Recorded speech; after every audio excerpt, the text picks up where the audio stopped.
તો આભલા બટન, ભરતકામ સાથેની આકર્ષક છત્રીઓ, પરંપરાગત પોશાક, રમકડા, મોતનો કૂવો, ચકડોળ, કટલરીની દુકાનો સાથે મેળાનો આનંદ લૂંટવાની મજા જ કંઈક ઓર હોય છે। સાથે સાથે હુડોરાસ, લોકવાર્તા, ભજન, છંદ, દુહા ઉપરાંત મટકી રાસ, લોકનૃત્ય એ તરણેતરના મેળાની ઓળખ છે। પણ આ વખતે મેળામાં ભાતીગળ સંસ્કૃતિ ભૂલાઈ હોય તેવું લાગી રહ્યું છે, કેમ કે ભોજપુરી ડાન્સરોએ અશ્લીલ ડાન્સ કરીને જાણે ગ્રામીણ સંસ્કૃતિની લાજ લૂંટી લીધી। હિન્દી ફિલ્મી ગીતો પર થયેલા ડાન્સ સાથે તરણેતરના મેળાને લજવતો વિડીયો સોશિયલ મીડિયા પર વાયરલ થઈ ગયો।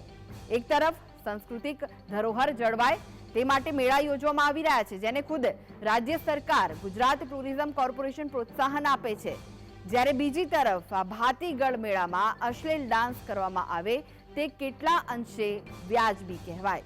સ્થાનિકોનું પણ કહેવું છે કે જો તરણેતરના મેળામાં આવું જ ચાલ્યું તો એ દિવસો હવે દૂર નથી કે લોકનૃત્ય, દુહાછંદની ઓળખ ભૂસાઈ જશે, મેળાનું આખું કલ્ચર બદલાઈ જશે, મેળાની અસલિયત ખોવાઈ જશે। સવાલ એ છે કે મેળામાં આવું કૃત્ય કરવામાં આવે છે, તેમ છતાં સ્થાનિક તંત્રથી માંડીને ગુજરાત ટુરિઝમ કોર્પોરેશને કેમ નજરઅંદાજ કર્યું હશે। મેળામાં સ્ટોલથી માંડીને મોતના કૂવાની મંજૂરી આપવામાં આવે ત્યારે તંત્ર દ્વારા કેમ સૂચના આપવામાં આવતી નથી।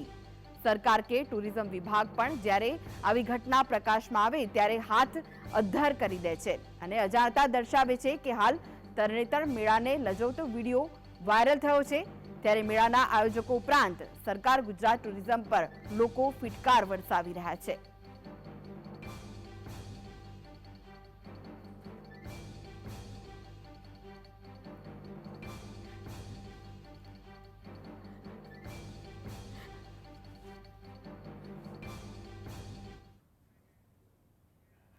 તો સંસ્કૃતિને લજવતો આ વિડીયો સામે આવે છે ત્યારે આ વિશે જ વાત કરવા માટે આપણી સાથે જોડાઈ ગયા છે કોંગ્રેસના નેતા છે નૌશાદ સોલંકી અને સાથે જ આપણી સાથે જોડાયા છે સામાજિક આગેવાન છે રામકુ કરપડા। બંનેનું સ્વાગત છે। નૌશાદભાઈ, સૌથી પહેલા આપની પાસે આવવા માંગીશ કે સંસ્કૃતિને લજવતો આ વિડીયો સામે આવ્યો છે, એમ તો ટુરિઝમ વિભાગ દ્વારા અને સરકાર દ્વારા એવી વાતો થતી હોય છે કે ભાઈ આવા મેળાઓને જીવંત રાખવાના પ્રયાસો કરવામાં આવે છે અને બીજી બાજુ આવા અશ્લીલ વિડીયો, આવા અશ્લીલ ડાન્સ કરતા વિડીયો સામે આવે છે, કઈ રીતે જોઈ રહ્યા છો, આપ શું કહેવા માંગશો? તરણેતરનો જે મેળો યોજાય છે એ જગ્યા સમગ્ર ગુજરાતની અંદર પાંચાળ ભૂમિ તરીકે ઓળખાય છે।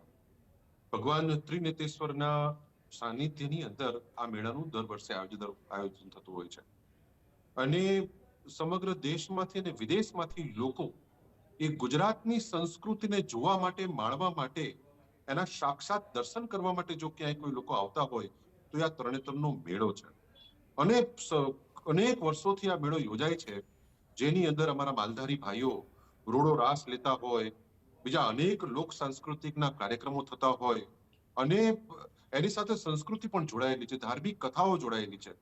ત્યાં અર્જુન દ્વારા મત્સ્ય વેદ કરવામાં આવેલો છે। આ બધી જ ઘટનાઓની અંદર જ્યારે આ મેળાનું આયોજન થાય છે તો છેલ્લા ઘણા વર્ષોથી આ મેળાને રાજ્ય સરકાર દ્વારા હસ્તગત કરી લેવામાં આવ્યો છે, સંપૂર્ણ મેળાનું રાજકીયકરણ કરી દેવામાં આવ્યું છે। ત્યાં રાજકીય બધા પદાધિકારીઓ આવે, બધા ભાજપના આગેવાનોના ફોટા છપાય, એના નિમંત્રણ પત્રિકામાં બધા લોકોના નામ લખાય, આ બધું જ આ લોકો કરી અને એને પોતાની ભાજપનો આ મેળો હોય એવી રીતે સાબિત કરી દીધું છે। પરંતુ આજે જે અમે દ્રશ્યો જોયા છે ખરેખર એક ગુજરાતી તરીકે માથું શરમથી ઝૂકી જાય છે કે જે સંસ્કૃતિના ભવ્ય વારસાવાળા આ મેળાની અંદર જે અશ્લીલ પ્રકારના નૃત્યો પીરસવામાં આવી રહ્યા છે એનાથી ગુજરાતની અસ્મિતાને લાંછન લગાડવામાં આવ્યું છે, સૌરાષ્ટ્રની સંસ્કૃતિને લાંછન લગાડવામાં આવ્યું છે અને આ પ્રકારની ઘટના ક્યારેય સ્વીકાર્ય બની શકે નહીં। ભારતીય જનતા પાર્ટીનું ચાલ, ચરિત્ર અને ચહેરો એ સ્પષ્ટપણે આ મેળાની અંદર થયેલી ઘટનાથી એક ખુલ્લો પડી જાય છે। ભારતીય જનતા પાર્ટીના અનેક કાંડો, એના નેતાઓના જે ચારિત્રને લગતા એ લોકોના કાંડો છાસવારે જે બહાર પડે છે એનું આ પ્રતિબિંબ છે કે એ લોકોની જે માનસિકતા કઈ પ્રકારની છે, કઈ પ્રકારની વિચારસરણી છે, કે લોકોને કઈ રીતે મનોરંજનના નામે અશ્લીલતા પીરસવાની, આ બધી જ વાત જોઈને ખૂબ માથું શરમથી ઝૂકી જાય છે। આમાં સંપૂર્ણપણે ભારતીય જનતા પાર્ટીની સરકારની જવાબદારી છે। આ મેળાનું આયોજન એ સંપૂર્ણપણે સરકાર દ્વારા આયોજિત કરવામાં આવે છે। સરપંચનું માત્ર નામ હોય છે, બાકી સમગ્ર વ્યવહાર વ્યવસ્થા બધું જ એ સરકાર દ્વારા કરવામાં આવતું હોય છે। એટલે માનનીય નરેન્દ્રભાઈ મોદીએ એ ગુજરાતની જનતાની માફી માંગવી પડે એ ગુજરાતી વડાપ્રધાન તરીકે કે જે પ્રકારે એમને ગુજરાતની અસ્મિતાની કોર વાળી છે, સૌરાષ્ટ્રની સંસ્કૃતિને જે લોકોએ લાંછન લગાડ્યું છે, એને ક્યારેય માફ કરી શકાય નહીં. જી રામકુભાઈ, આપને પૂછવા માંગીશ કે જે મેળો છે, તરણેતરનો મેળો આજનો નથી, વર્ષોનો છે. ગુજરાત ટુરિઝમમાં તો હવે ભાગ બન્યો છે, પરંતુ વર્ષોથી પરંપરાગત આ મેળો થઈ રહ્યો છે. અને એવું નથી કે ખાલી ગુજરાતના, દેશના અને વિદેશના પણ જે મહેમાનો હોય છે ત્યાં આ મેળાને માણવા આવતા હોય છે. અને જે પાંચાળ પ્રદેશની સંસ્કૃતિ છે, તેની ગરિમા છે, તેને દર્શાવતો આ મેળો છે ને તેમાં આવું કૃત્ય વિડીયો સામે આવે છે. ક્યારે આયોજન થયું તેને લઈને કોઈ વિગતો નથી મળતી, કોના દ્વારા થયું તેને લઈને કોઈ વિગતો સામે નથી આવતી. આપ શું કહેશો આને લઈને?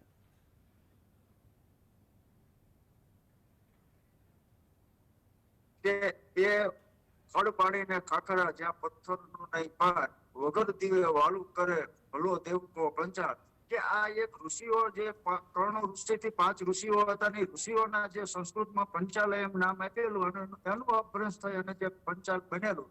પંચાલને કુદરતે બહુ ભેટ આપી છે. ડુંગરાળ પ્રદેશો પણ આપ્યા છે. સૌરાષ્ટ્રની તમામ નદીઓ પણ નદીઓના મૂળ પણ અહીંયા છે અને સૌરાષ્ટ્રની તમામ બેહાણ જગ્યાઓના ગુરુદ્વારો ગુરુ ગેબીનાથનું મંદિર પણ અહીંયા છે. ત્યારે આ જે તરણેતર મંદિર છે એ તરણેતર ત્રિનેત્રેશ્વર મહાદેવ જે ભક્તિ સાથે આ જોડાયેલો મેળો છે કે જેમાં બાળપણ, યુવાની અને વૃદ્ધાવસ્થા આજથી 200 વર્ષ પહેલા જે 200 રાવટીઓ જે ભજન અને ભોજન જે એનું મુખ્ય હતું અને જે અમારે ગામડાના પંચાલ પ્રદેશના જે તે સમયમાં હરિદ્વાર કે વારાણસી, કાશી સુધી નતા પહોંચી શકતા ગંગાજીના અસ્થિ પધરાવવા માટે, એટલે એના અસ્થિ પધરાવવા માટે અમારે પાચમનાથી ગંગાજીનું અવતરણ થાય અને અવતરણ થાય ને એમાં અમારા જે લોકો છે એમાં એના અસ્થિ પધરાવે અને આત્માને શાંતિ મળે એના માટે થઈ અને આખી ભોજન અને ભજનનો મેળો હતો. જે એક સમય આજથી 20 વર્ષ પહેલા કે આ લોક સંસ્કૃતિ મેળાને જે વિશ્વની ફલક પર લઈ જવા માટે જે કમિટી બનાવવામાં આવી હતી એ કમિટીમાં અમારે ઇતિહાસવિદ રામકુભાઈ ખાચરનો સમાવેશ હતો. સારા એવા અમારે શાહબુદ્દીન રાઠોડ, શાહબુદ્દીન સાહેબ થાનગઢ એમનો પણ સમાવેશ હતો. સારા ફોટોગ્રાફર સુલેમાન પટેલનો સમાવેશ હતો. RK રજાકનો સમાવેશ હતો. ભાટીયાનનો સમાવેશ હતો. એટલે જે સંસ્કૃતિને લગતા જે માણસો હતા એ માણસો તમામ સંસ્કૃતિના માણસોની કમિટી હતી. એ કમિટી હળવે અધિકારીઓના હસ્તે આ મેળો ગયો અને રાજકારણીઓની એન્ટ્રીઓ થઈ ત્યારથી આ બધા જે સંસ્કૃતિના રખેવાળ જેવા જે આગેવાનો હતા જે પંચાળની સંસ્કૃતિને જાણતા હતા અને એ લોકોના હાથમાં જે આયોજન હતું એ આયોજન આખું અત્યારે અધિકારીઓના હાથમાં ચાલ્યું ગયું છે. અને એક બાજુ સ્ટેજ છે એ સ્ટેજ પર રાજકારણી બની ગયું છે. ત્યારથી આ મેળાની પડતી ચાલુ થઈ છે. હું પોતે છેલ્લા 15 વર્ષથી આ બાબતે લડું છું. ગત મેળાની જે કંકોત્રી છપાણી મેળો છે એ પંચાળનો અને ફોટા છપાય છે કે ડાંગ આવવાના. તો આવી રીતે જે અધિકારીને ખબર જ નથી કે આ સંસ્કૃતિ શું છે, આ મેળાની શું મહત્વ શું છે, આને ભક્તિ અને શક્તિ સાથે શું મેળાપ છે અને શું એનો ઐતિહાસિક મહત્વ છે, ત્યારે આવા અધિકારીઓના હાથમાં જયારે આ મેળાની જે કમાન જાય છે ત્યારથી આ મેળાની પડતી અને અધોગતિ ચાલુ થયું છે. જેનું અમને કાઠિયાવાડ અને સૌરાષ્ટ્રની પ્રજાને આ જે અત્યારે આ નૃત્યો થાય છે એ નૃત્યો આ સૌરાષ્ટ્રના અને કાઠીની પ્રજાના આ સંસ્કૃતિ નથી અને આ સંસ્કૃતિને થોપવામાં આવી રહી છે. થોપવામાં યુવાનો પણ અત્યારે ભટકાઈ ગયા છે કે જેને ઐતિહાસિક સંસ્કૃતિ અને ઐતિહાસિક વાતોથી દૂર થયા છે. એનું આ પરિણામ છે. એમાં ફક્ત અધિકારીઓનો વાંક નથી, અત્યારના હાલના યુવાનોનો પણ એમાં સમાવેશ છે. એટલે આ બધું થાય છે અને આવી રીતે ચાલે છે જેનું અમને પણ ઘણું દુઃખ થાય છે. છેલ્લા 10 વર્ષથી આ બાબતે અમે અવાજ પણ ઉઠાવીએ છીએ. પણ આ સરકારના બહેરા કાન જો ફરી વખત લોક સંસ્કૃતિના રખેવાળ એવા તમામ આ જે બધા આગેવાનો હતા જે કમિટીમાં એ જ આગેવાનોને ફરી વખત કમિટીમાં નિમણૂક કરી અને ફરી વખત તો જ આ મેળાનો સુધારો આવશે. નકર આ અધિકારીઓના હાથમાં જે મેળો ગયો છે અને અધિકારીઓ જે આ ઐતિહાસિક જેને સંસ્કૃતિને જેને કોઈ ખબર પણ નથી એવા માણસોના હાથમાં જ્યાં સુધી મેળાનો વહીવટ હશે ત્યાં સુધી આ અશ્લીલ ડાન્સો આવશે અને ઘણું બધું આવશે એવું. જી નૌશાદભાઈ, જે રીતના મેળાનું આયોજન થતું હોય છે, કોઈ પણ મેળો હોય ત્યાં પરિવાર સાથે લોકો જતા હોય છે, જેમાં નાના બાળકો પણ હોય અને મોટેરા પણ હોય, ત્યારે આવી રીતના અશ્લીલ ડાન્સવાળા જો મેળાઓ થશે તો પછી આ જે ગુજરાતનું યુવાધન છે કઈ દિશામાં આગળ વધશે, શું લાગી રહ્યું છે? કારણ કે ત્યાં આ વસ્તુ થઈ રહી છે તેમ છતાં પણ આંખ આડા કાન કરવામાં આવી રહ્યા છે, કોઈ પગલાં નથી ભરવામાં આવતા. જો આ વિડીયો વાયરલ ન થયો હોત તો કોઈને ખબર જ ન પડતી કે અહીંયા શું ચાલી રહ્યું છે. આપની વાત સાથે હું 100% સંમત છું, પરંતુ આપ યાદ કરો છેલ્લા 25-30 વર્ષની અંદર જે સાંસ્કૃતિક આપણા વારસો, આપણા ભવ્ય વારસો છે, પછી નવરાત્રીથી લઈને દિવાળીનો પ્રસંગ કેમ ના હોય, હોળીનો પ્રસંગ કેમ ના હોય, પછી આપણા જે સાતમ આઠમના મેળાઓ, બધી જ ને બધા જ જગ્યાને રાજકીય પ્રચારના અડ્ડાઓ બનાવી દેવામાં આવ્યા છે.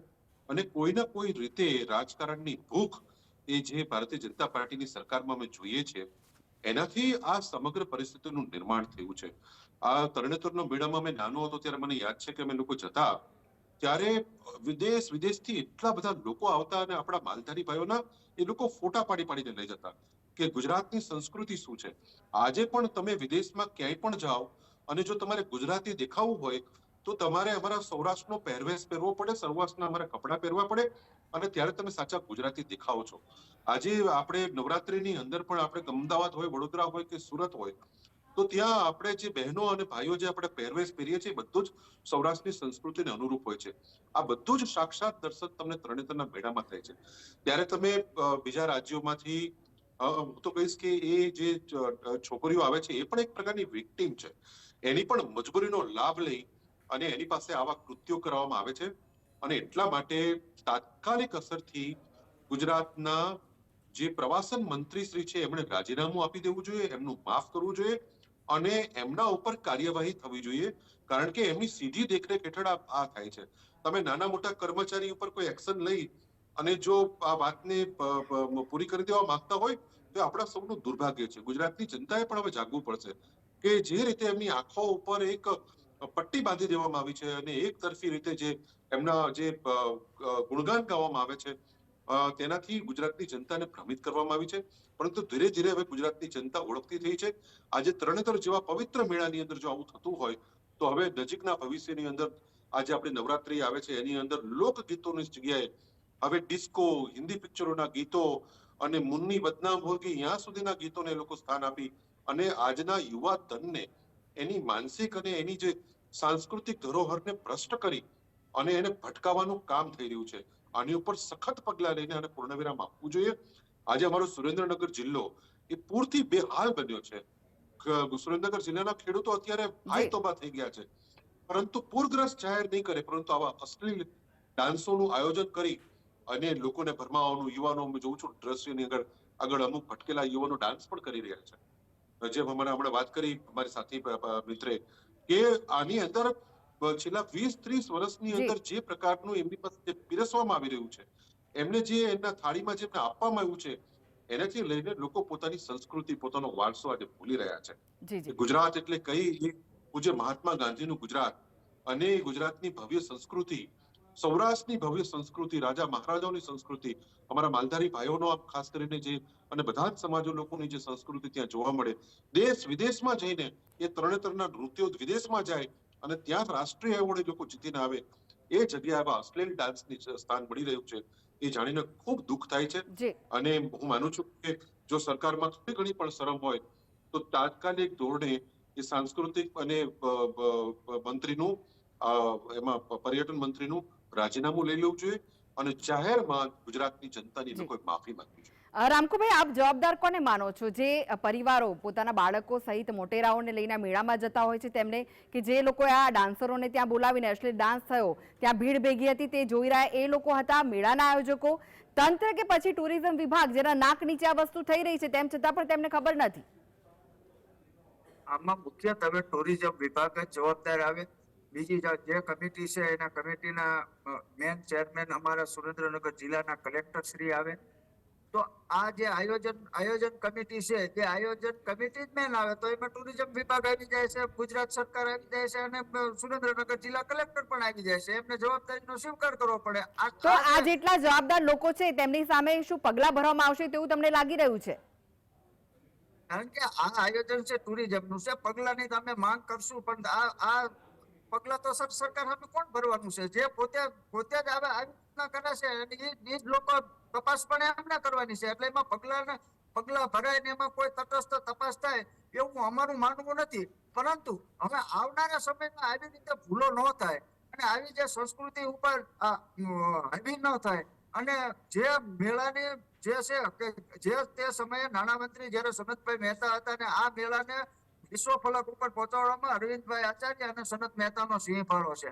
ત્યારે એમને જે કમિટી ગોઠવી હતી એ ફરી વખત એ કમિટી જે ઇતિહાસના અને સંસ્કૃતિના જાણતા માણસોની કમિટી બને તો જ આ મેળાનું આયોજન એ પ્રમાણે થશે અને સંસ્કૃતિ પ્રમાણે ટકશે. અત્યારે લુપ્ત થતું જાય છે.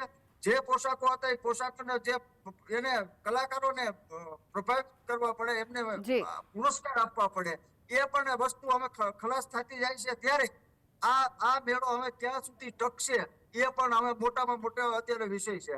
અમે આ બાબતમાં તાત્કાલિક જે ઇતિહાસના જે ક્ષેત્રના નામાંકિત જે આગેવાનો છે એમનો સમાવેશ કરવો પડે ને એમના પ્રમાણે મેળાનું આયોજન થાય તો જ આ મેળો સંસ્કૃતિ અને મેળો બે ટકશે. જી રામકુભાઈ અને નૌશાદભાઈ, આ બંને આ સમગ્ર ચર્ચામાં જોડાય તે માટે આપ બંનેનો આભાર.